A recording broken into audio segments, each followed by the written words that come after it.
c'est augmenter le chiffre d'affaires déjà, améliorer les conditions de travail, aussi bien pour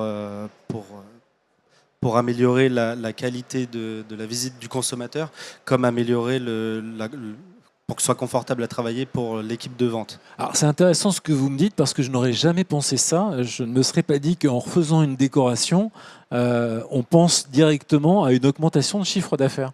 Tal Spiegel, est-ce que quand vous avez créé la boutique, vous y avez réfléchi comme de la sorte? Vous vous êtes dit, je veux faire un décor qui m'amène un maximum de chiffre d'affaires? Moi, je crois que quand on a commencé, j'ai essayé de réfléchir un peu différente parce que l'idée, c'était créer une expérience différente des pâtisseries classiques. Et nous, on croyait que ça va amener plus de gens parce que ça a l'air différent, c'est une expérience différente et ça va changer peut-être les chiffres d'affaires. Vous avez un Instagram Abra? C'est ça, Abra Voilà. Pâtisserie. Alors, Abra Pâtisserie, si vous avez l'occasion de jeter un œil sur l'Instagram de Tal, vous allez pouvoir comprendre de quoi on parle. Parce que c'est vrai que c'est dommage qu'on n'ait pas de gâteau à projeter. Parce que c'est vrai que ce que l'on devrait peut-être dire aussi, ce qui justifie votre présence ici, entre autres, c'est que vous avez imaginé une pâtisserie avec un véritable concept. Parce que votre parcours, vous êtes designer hein, avant toute chose. Avant, j'étais un designer, j'étais un graphiste, directeur artistique. Pendant 10 ans. Et après, j'ai changé pour les pâtisseries, développé pour les pâtisseries. Et l'idée, c'était mélanger les designs et les pâtisseries ensemble. Et comme ça aussi, on a créé Abra avec les petits gâteaux, les créations, les trompe-l'œil qui sont très autour des designs. Et les boutiques aussi, bien sûr. Guillaume Roseau, quand on vient vous voir, quelle est votre, je dirais, la première démarche, la première action que vous allez faire pour lier le contact et comprendre en fait, les teneurs du projet auquel vous allez devoir vous astreindre? La première démarche, déjà, c'est de bien connaître l'artisan qui travaille dans la boutique. Parce que pour une même boutique, si on a 3 artisans différents, on va avoir 3 implantations différentes.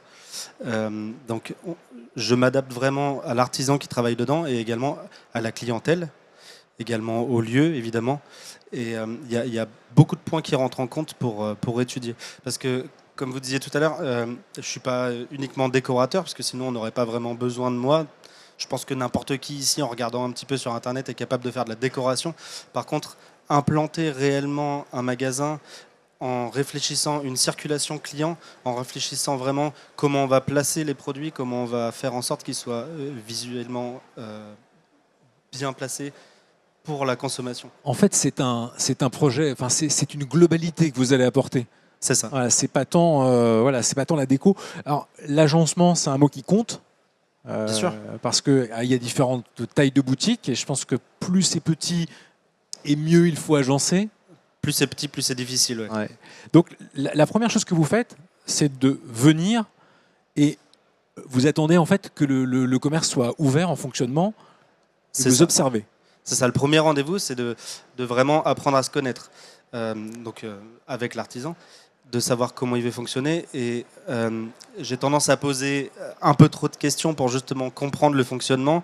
Souvent, quand on ressort du rendez-vous, l'artisan a la tête comme ça parce que je pose beaucoup de questions sur ses manières de fonctionner. Parce que si moi, déjà, je ne comprends pas comment lui fonctionne, ses forces, ses faiblesses, là où il est bon, ce qu'il veut mettre en avant, je ne peux pas faire un magasin adapté à lui, exactement. Le but, quand on refait son magasin, c'est vraiment de faire un magasin pour soi et pas un magasin pour le voisin. Donc, il faut s'y sentir bien, certes. Il faut qu'il soit beau à regarder, mais je dirais presque que la déco est secondaire dans un magasin. L'implantation et la manière dont on va présenter ses produits, c'est vraiment la base du projet. Est-ce que les boulangers, les pâtissiers, les professionnels sont capables de définir leurs faiblesses et de vous expliquer clairement la manière dont ils fonctionnent? Est-ce qu'ils en ont conscience? Et je poserai les questions à Tal après. C'est toujours dur pour tout le monde de dire les faiblesses, mais par expérience, je me suis rendu compte que souvent les gens se trouvent plus de faiblesses que de qualités, ce qui est sans doute l'inverse. Tal, est-ce que vous êtes capable de définir vos forces et vos faiblesses dans la boutique? Et est-ce que vous savez comment est-ce que vous fonctionnez au quotidien? Ou est-ce qu'il y a une grande part d'inconscient qui fait que vous arrivez, vous enfilez le tablier, puis vous faites des choses sans vous en rendre réellement compte? Je crois que pour nous, c'était un truc qu'on a pris avec l'ouverture parce que comme c'est mon première pâtisserie, comme on a fait une expérience un peu différente pour les clients, on ne savait pas quand on a ouvert si ça va marcher, si ça serait mieux, si ça serait pire qu'une pâtisserie classique. Et pour les premières, ça fait déjà 7 mois qu'on est ouvert. Et dans les 7 mois, on a appris les choses marchent mieux avec cette expérience, les choses qui marchent moins avec cette expérience, et bien sûr qu'on a amélioré tout qui est autour de cette expérience dépassée dans les boutiques. Alors, une question que j'aurais peut-être dû vous poser avant, mais est-ce que vous avez vous-même imaginé cette boutique ou est-ce que vous avez fait appel à un cabinet, à une agence? Je n'ai pas imaginé la boutique, mais je savais qu'il y a des choses que je veux avoir dans les boutiques. Je savais que je voulais avoir, si ça serait possible, un labo ouvert. Parce que tous les concepts de Abra, c'est vraiment les process de création. Donc, c'était important pour nous d'avoir un labo ouvert. Comme ça, les clients peuvent entrer, pour regarder et être part de cette process de création. Après, je travaillais avec un designer d'intérieur et avec un architecte et avec un studio de design pour vraiment créer cette expérience et vraiment avoir l'histoire autour des Abra. Mais toujours, je savais les guidelines pour les choses que je veux créer, mais j'ai laissé les professionnels vraiment faire son travail. Parce que c'est une boutique qui n'est pas très grande. Non, parce que nous, la boutique, il est bien, mais c'était plus important pour nous d'avoir les labos ouverts. Ouais. Donc, on a pris beaucoup de places pour les labos et après, les boutiques, il est plus petit. Il y a les places, mais ce n'est pas une grande boutique. Alors, est-ce que c'est une bonne idée? Est-ce qu'avec 7 mois de recul, vous dites que c'était une bonne idée d'avoir un laboratoire ouvert? Ou est-ce que parfois ça peut être déstabilisant d'avoir des gens qui vous regardent travailler? Pour nous, c'est vraiment une bonne expérience parce que je crois que la première chose que les gens ils adorent de regarder les process de travail. Pour nous aussi, on fait beaucoup de cours de chocolat, par exemple, et les gens ils adorent de regarder parce que c'est très coloré, c'est du chocolat, ça donne envie. Après, c'est vrai que ça c'est un truc qu'on a réfléchi avant, que quand c'est transparent, tu peux jamais être caché. Tu es toujours en face des clients qui toujours entrent regarder aussi. Oui, voilà. et aussi, dans les roues, ils peuvent regarder et voir les labos. Donc, tu dois être commode de travailler, d'être toujours propre, d'avoir toutes les gens qui travaillent dans les labos, être en façon très... voilà, donc, mais à part de ça, pour nous, c'est vraiment ça aide de notre concept. Est-ce que c'est une bonne idée, Guillaume Roseau, ce laboratoire ouvert? Est-ce que vous le conseillez? Et est-ce que vous avez des demandes dans ce sens? C'est surtout quand j'ai des demandes, justement. Tout le monde ne veut pas être vu. Ça dépend aussi de qui travaille. Là, en l'occurrence, Tal, lui, travaille dans son laboratoire. Pour beaucoup, ils ont des salariés, alors que ce soit du côté fournil, du côté labo, c'est pas forcément eux qui sont là. Des fois, l'artisan si c'est un multi-boutique, souvent je vais le déconseiller parce qu'ils ne peuvent pas toujours être là pour vérifier que c'est propre. Si c'est et on ne peut pas toujours savoir comment ces employés vont être quand on a le dos tourné. Si on est en boutique et que derrière c'est sale, alors en l'occurrence la pâtisserie, le fournil c'est facile à montrer, c'est pas sale le fournil, à la limite il y a un peu de farine. Quand on commence à travailler du chocolat ou du glaçage, c'est un petit peu différent.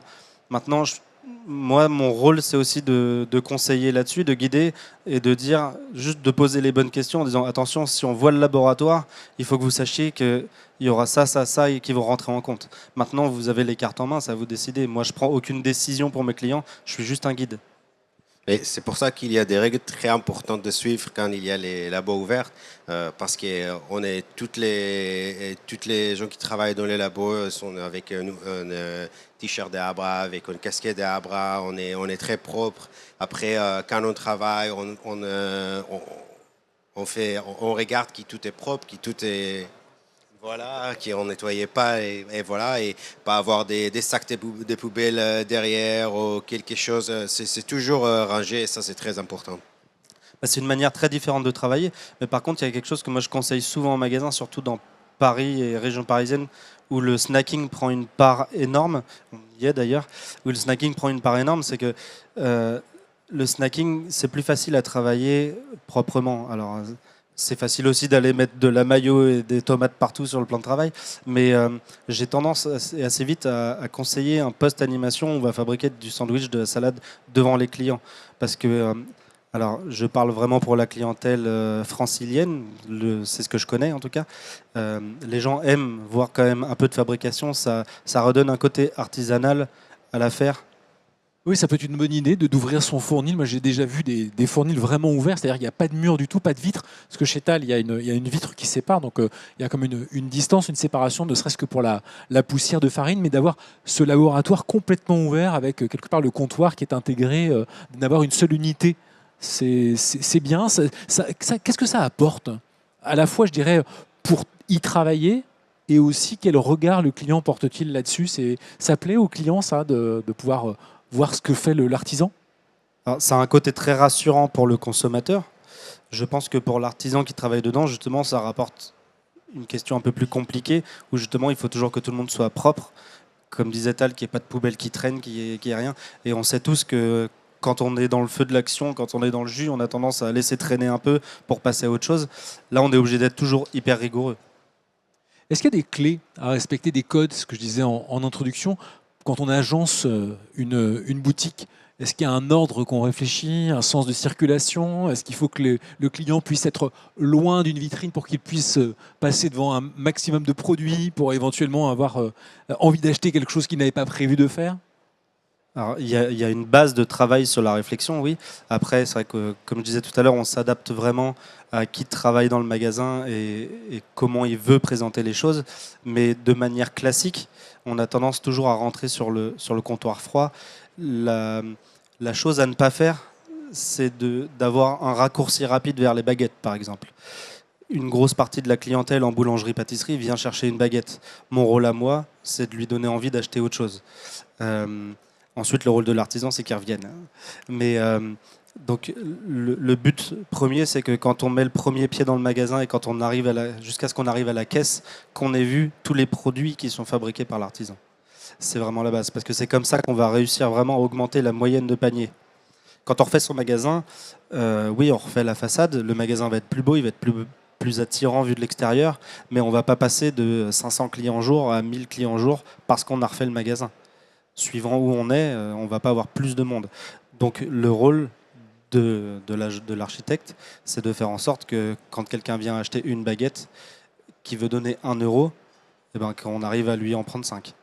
Ou même que quand il vient le matin acheter un croissant, qu'il voit déjà ce qu'il va pouvoir venir chercher à manger le midi, ou ce qu'il va chercher le soir avant de rentrer à la maison.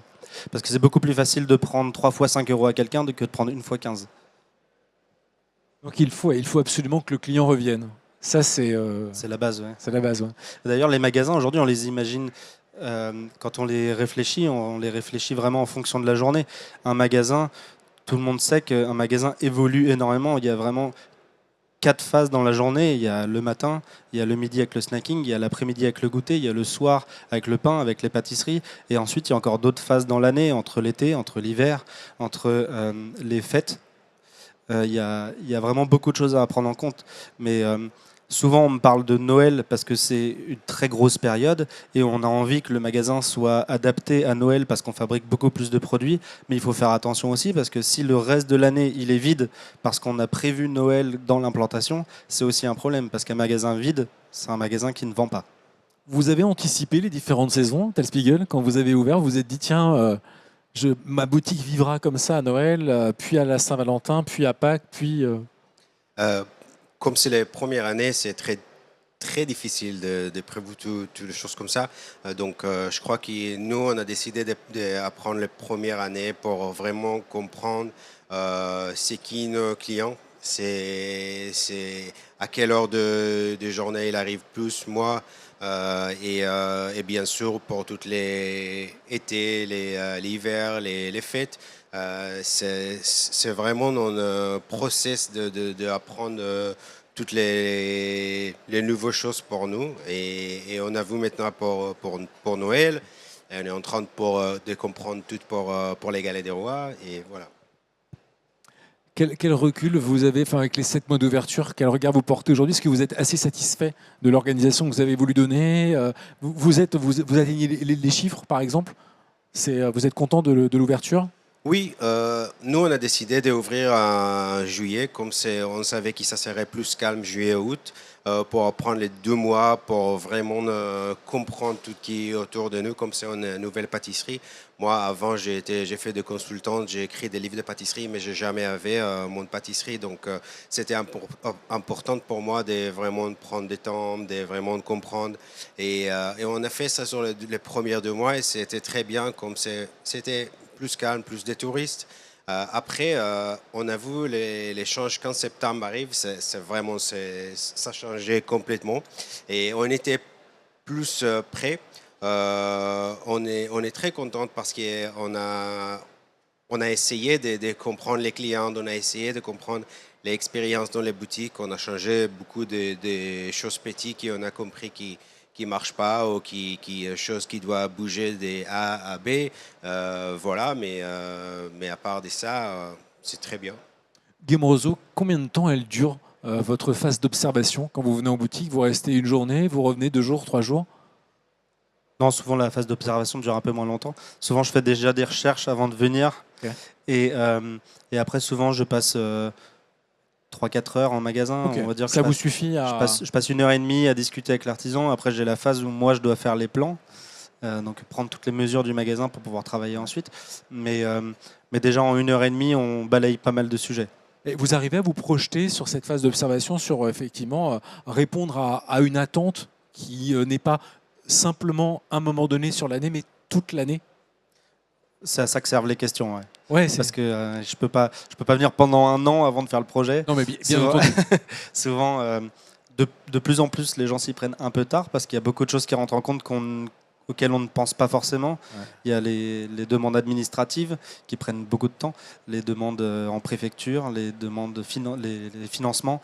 Il y a de plus en plus de choses qui sont longues, mais et encore avant de pouvoir déposer tout ça en mairie, il faut déjà avoir fait les études et qu'on soit d'accord sur l'implantation, qu'on ait fait quelque chose qui fonctionne et dans lequel ils s'imaginent. Est-ce qu'on vous a déjà demandé quelque chose auquel vous n'avez pas pu répondre? Une idée un peu folle, ou on vous a demandé un agencement particulier, et puis vous avez dû dire je pense que c'est pas une bonne idée d'agencer la boutique de telle sorte parce que... Alors ça, oui. Après, moi, c'est mon rôle de conseil. Si on me demande de faire quelque chose et qu'on me dit si je veux ça, je veux ça, je veux ça, je ne vais pas aller à l'encontre. Mais le but aussi, quand on prend un cabinet d'architecture, c'est d'être conseillé. Donc, quand je pense qu'il y a quelque chose qui va être une connerie, je le dis.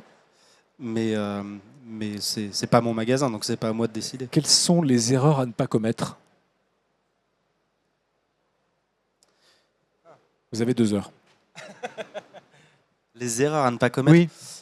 Dans l'agencement, vraiment, il y a des choses qu'il faut éviter. Alors déjà, les erreurs à ne pas commettre, je pense que la première, c'est qu'on a tendance à vouloir faire un magasin très design, très déco. Et l'erreur à ne pas commettre, c'est de trop charger la déco. Parce que si on charge trop la déco, on efface les produits du comptoir. Et c'est vrai que c'est difficile de s'imaginer un magasin plein. Quand on le voit comme ça, il est magnifique, il est vide. Et là, on met ses produits et on se dit, on voit plus rien. Ouais. Il y en a trop, il y en a partout. Donc c'est vrai que un magasin, c'est bizarre de le dire comme ça, mais un magasin, quand on finit le chantier et qu'on le rend, il est presque un petit peu fade. Alors, le mot est gros, hein, mais il est presque un petit peu fade parce que moi, mon but, c'est pas qu'on voit le magasin, je m'en fous complètement. Moi, mon but, c'est qu'on voit les produits. Donc, je pense qu'un magasin réussi, c'est un magasin où justement la déco s'efface complètement et les produits sont mis en avant. Oui, c'est l'écrin. On utilise souvent ce mot-là, parfois on le galvaude un peu, mais là, pour le peu, c'est ça. Oui, en fait, vous fabriquez un écrin et vous attendez qu'on pose le bijou dedans pour que finalement tout prenne son sens. C'est ça. Quand on va dans une bijouterie, on ne regarde pas les meubles dans lesquels il y a les bijoux. Donc là, le but, c'est un peu pareil. Donc, après, il y a vraiment différentes manières de travailler. Il y a des pâtissiers qui présentent leur pâtisserie comme des bijoux. Et je ne dis pas que c'est une mauvaise idée, ça dépend du quartier ou ça dépend de la clientèle, ça dépend de ce qu'on veut faire. Mais moi, mes clients principaux, c'est le schéma classique d'artisan, alors, un ou deux ou trois boutiques, peu importe, des associés, un artisan seul, un couple. Je ne travaille pas avec les chaînes. Et donc c'est vrai que souvent, le but, c'est quand même d'avoir du volume. Donc, de ne pas présenter ça comme des bijouteries. Et y a-t-il des tendances, des modes? Parce que vous voyez, vous parlez des gâteaux bijoux, j'ai l'impression que ça c'est un peu fini. On y était il y a 15-20 ans où effectivement les pâtissiers trouvaient ça super de se dire regardez, j'ai fait ça comme une bijouterie, j'ai mis une jolie lumière, c'est un petit écrin avec des petites boîtes vitrées. Enfin, Il y a des modes. Il y a des modes dans l'implantation. Je pense que tout le monde ici a déjà vu les magasins. Alors, il y a 40 ans, on faisait des magasins en S où on avait toujours 3 mètres de comptoir sur la rue, ensuite 3 mètres de comptoir vers l'intérieur du magasin, puis 3 mètres de comptoir dans le fond. Ensuite, on a eu les magasins en L. Maintenant, on est sorti un petit peu de tout ça. Il n'y a plus vraiment de mode, de manière de faire. Le but, c'est vraiment que les produits soient le plus visuels possible. C'est vrai que moi, j'ai tendance assez vite à travailler sur des comptoirs cintrés parce que ça permet, quand on met le premier pied dans le magasin, de voir déjà un ensemble du panel de tous les produits que l'artisan fabrique. Je trouve ça beaucoup plus visuel. Maintenant, en termes de déco, il y a des modes aussi. Mais je pense que le problème de la mode, c'est que ça se démode. Et quand on fait un magasin, on ne le fait pas pour 3 ou 5 ans, on le fait pour 10 ans ou plus. Donc j'évite de suivre la mode pour pas que le magasin soit démodé. y a-t-il des couleurs ou des matériaux à recommander et l'inverse? Il y a des matériaux qui sont beaucoup plus fragiles que d'autres, il y a des matériaux qui sont beaucoup plus costauds que d'autres. Moi, par exemple, dans la gamme de produits que je propose, je ne vais jamais mettre dans un magasin un placo peint, parce qu'on sait très bien comment ça fonctionne. On rentre avec l'échelle, on tape avec une grille, ça fait un trou dans le... Et un magasin souffre énormément. Je pense que tous ceux qui ont des magasins vont le dire. Un magasin souffre énormément. Pour peu qu'on ait des salariés qui ne fassent pas forcément attention, ils ferment les portes à coups de pompe, ils tapent dans les murs, ils cassent les vitres.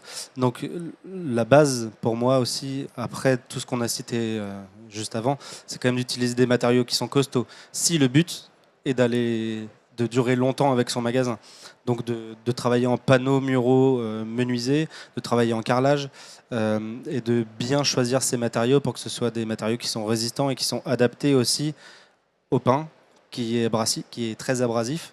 Donc souvent, on voit beaucoup de grilles à pain en bois, par exemple, et qui s'abîment très vite parce que justement la miette de pain abîme énormément. Tout ça, c'est des choses auxquelles il faut penser déjà en amont. Ouais. Tal Spiegel, vous avez choisi quoi comme matériaux, comme couleurs? Est-ce que vous pouvez nous faire une description pour les gens qui n'ont pas connecté Instagram pour voir un peu à quoi ressemblait votre boutique et puis pour que vous la décriviez? Donc nous, mon demande, c'était d'être inspiré par les mouvements de Bauhaus.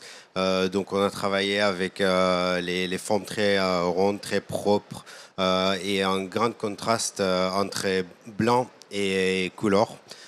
Comme on a dit avant, c'est pas mieux d'avoir en boutique trop coloré parce qu'après toutes les créations sont disparues.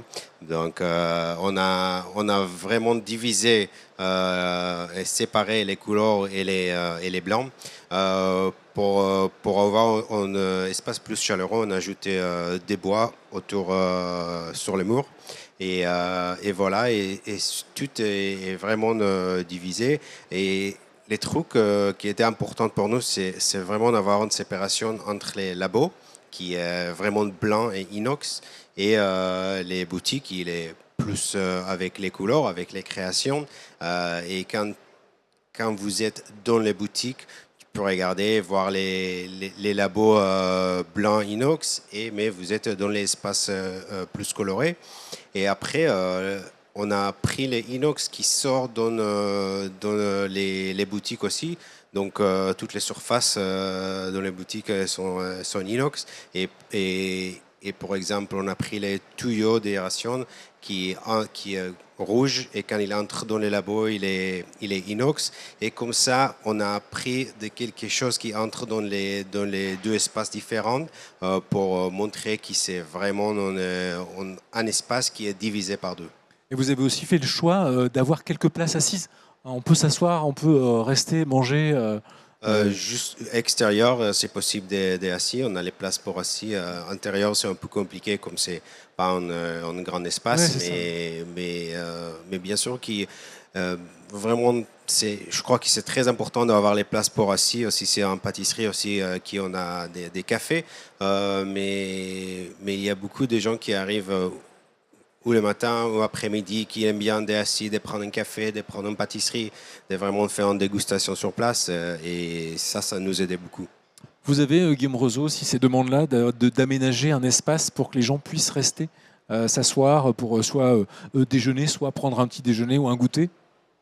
Ouais, de plus en plus. De plus en plus. Ouais, de plus en plus. Ça dépend du quartier, beaucoup. Oui, bien sûr. Mais alors, on voit de plus en plus de salons de thé, donc là c'est évident, il faut de la place pour s'asseoir. Mais par contre, on va travailler très différemment les places en fonction des produits qu'on veut y vendre.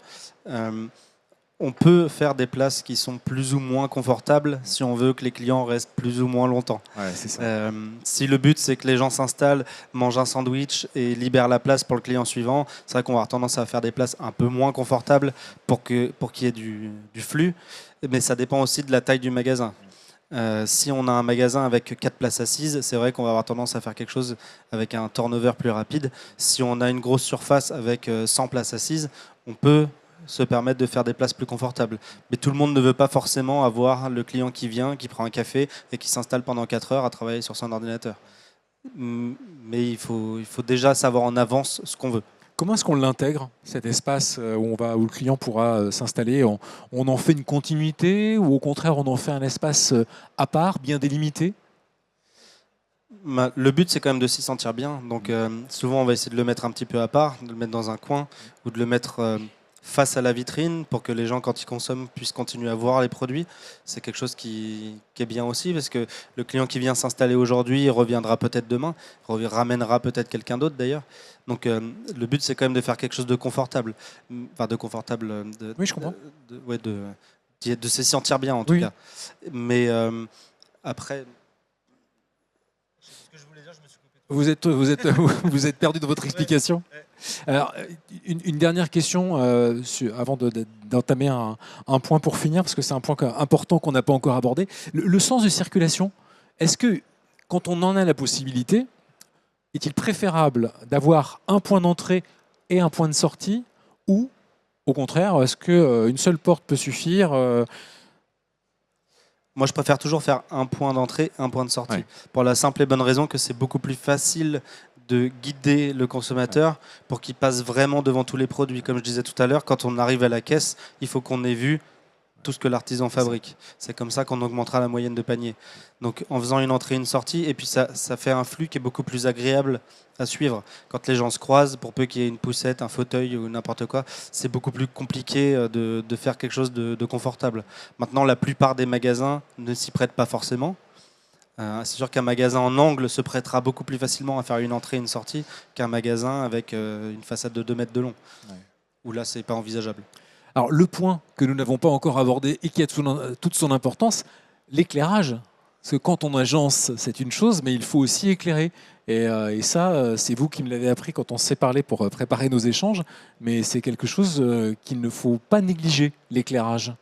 Non, on peut faire le plus beau magasin du monde. Si on rate l'éclairage, on rate le magasin.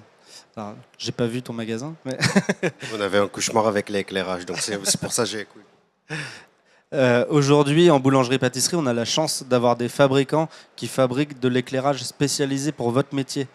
Il y a des spots qui sont spécialisés pour le pain, d'autres pour la viennoiserie, d'autres pour la pâtisserie, qui font ressortir les couleurs, qui font ressortir le côté doré du pain. Et c'est quelque chose qui est vraiment à ne pas négliger. Parce que comme je disais, on peut faire un magasin qui est magnifique. On connaît tous ces périodes de l'année où on marche dans la rue, on a l'impression que tous les magasins sont éteints. Ça, c'est parce que l'éclairage est raté. Alors que une boutique, avant que le client ait mis le premier pied dedans, il faut déjà qu'il l'ait vu 100 mètres avant. Sauf s'il venait vraiment pour celle-là. On fait quoi? On oriente la lumière sur le produit? Ou au contraire, pas du tout? Ou il faut une lumière plus générale, mais qui soit de la bonne couleur, de la bonne intensité pour valoriser le produit? En fait, on travaille vraiment l'éclairage en fonction de l'implantation du magasin. On va créer des zones. Comme je disais tout à l'heure, le but, c'est que le magasin disparaisse un petit peu. Alors, je grossis un peu les traits, mais le but, c'est vraiment de faire des zones d'éclairage et qui sont beaucoup plus puissantes sur les produits que sur les zones de circulation. Donc, on va avoir des spots spécialisés pour la pâtisserie qui vont être au-dessus du linéaire froid, ensuite pour le pain, et donc d'avoir vraiment des zones. Le but, c'est que quand on arrive devant le magasin, qu'on voit tout de suite l'ensemble des produits avant de voir la déco en elle-même. Tel Spiegel, est-ce que, tel un artiste derrière sa vitre, vous vous êtes fait éclairer comme au théâtre pour qu'on puisse bien vous voir en entrant dans la boutique? Voilà, ça c'est un truc qui c'est vraiment important parce que nous on a compris parce qu'on a ouvert l'été juillet depuis juillet jusqu'à octobre, c'était ok, c'était bien le menu, mais après vers novembre ça commençait à changer et on a compris qu'on a un problème parce que c'était pas assez le menu et quand vous êtes dans le rouge, c'est pas toujours comme tu as dit, c'est pas toujours tu comprends pas si c'est ouvert ou pas ouvert. Donc après, on a compris, on a ajouté des lumières. Mais ça, c'est une chose qui est très importante de comprendre. C'est quoi qui tu veux le menu, c'est quoi c'est sur l'expérience des clients quand ils entrent, ils regardent quoi. Bien sûr, pas les meubles, mais plus les créations, les viennoiseries, les pâtisseries. Et ça, c'est un truc qu'on a compris après. Oui, et si je plaisantais avec mon idée d'éclairage de théâtre, une question tout à fait sérieuse, mais quand on travaille dans un laboratoire, est-ce qu'on réfléchit aussi à la bonne lumière pour ne pas être totalement ébloui ni fatigué parce que l'éclairage est beaucoup trop blanc? Parce que parfois, je pense aux éclairages de bureau, parfois les éclairages sont tellement forts que personne n'ose allumer les lumières parce qu'on est aveuglé. Pour nous, ce marché, c'était sur les concepts qui, dans les labos, comme il est blanc avec les inox, les lumières étaient il est plus froid quand on travaille. Et après, les boutiques, il est plus chaleureux avec les lumières plus jaunes. Et ça nous aide aussi de différer entre les deux espaces. Et ça donne, avec les bois, avec les lumières plus jaunes, je crois, qui ça donne un feeling plus chaleureux. Oui, c'est important qu'on n'ait pas l'air livide à cause de la lumière. C'est mieux, ouais. Pas un éclairage d'hôpital. Ouais. Ouais, c'est ça. Après, il y a aussi des éclairages qu'on appelle blancs du jour et qui sont vraiment beaucoup plus agréables à travailler déjà. Alors, dans le cas des labos qui sont visibles, c'est encore différent. On peut se permettre de travailler avec une scénographie d'éclairage vraiment travaillée pour vraiment, par exemple, mettre en lumière les mains quand on travaille. Mais là, c'est vraiment un travail d'animation. Par contre, quand on travaille dans un laboratoire fermé ou placé en arrière, non visible du client, on peut se permettre d'aller travailler sur un éclairage façon éclairage naturel qui est beaucoup moins fatigant. Messieurs, merci. Avant de vous laisser repartir, je propose toujours au public présent de poser des questions. Vous avez une question? Allez, bougez pas, j'arrive parce que sinon on ne va pas vous entendre. Vous allez voir avec le micro, ça va être beaucoup mieux. Je vous le tiens. Cette question, c'est pour Tal. Est-ce que tu peux nous dire comment tu imagines tes recettes et est-ce que tu les fais tester avant de les passer en boutique? Là, on sort du cadre du design, mais j'accepte quand même la question. Moi, comme j'étais un designer, et ça c'est très évident dans la boutique, j'ai fait toujours les mood boards et les croquis et toutes les étapes pour créer une nouvelle création, pour créer une recette. Aussi, j'ai mon livre qui est sorti il y a 2 ans qui parle juste de ça, c'est les process de création que moi j'ai créé. Et ça, quand vous arrivez dans les boutiques, on a cadré beaucoup des croquis que j'ai fait parce que c'était important aussi pour nous sur cette process de création de la boutique d'avoir les possibilités de voir ça. Après, bien sûr, c'est un process qui je fais les tests, on crée toutes les moules spéciales, on n'a pas les moules qu'on achète déjà préparés, on crée un moule qui moi j'ai créé en 3D et après on fait bien sûr tous les tests pour les recettes, pour les goûts, pour les textures jusqu'à qu'on a les résultats finaux. Une dernière question? J'arrive. Oui, bonjour. Je voulais savoir si vous aviez de l'expérience sur des lieux plutôt hybrides, comme des coffee shops qui feraient aussi des expositions.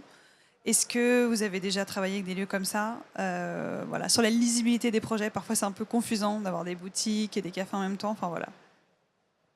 Très bonne question. C'est quelque chose qu'on a déjà fait, oui. C'est très sympa à travailler d'ailleurs, parce que ça fait des lieux. Alors, pas en exposition, mais oui, c'est tout à fait faisable. Ouais. Donc, j'imagine que vous vous tenez à la disposition. Alors, je crois que vous avez un stand, un Ouais, L, juste derrière, L72. L72. Voilà. Donc, si vous avez des questions à poser à Tout le ce monde est monsieur, bienvenu. voilà, vous êtes les bienvenus.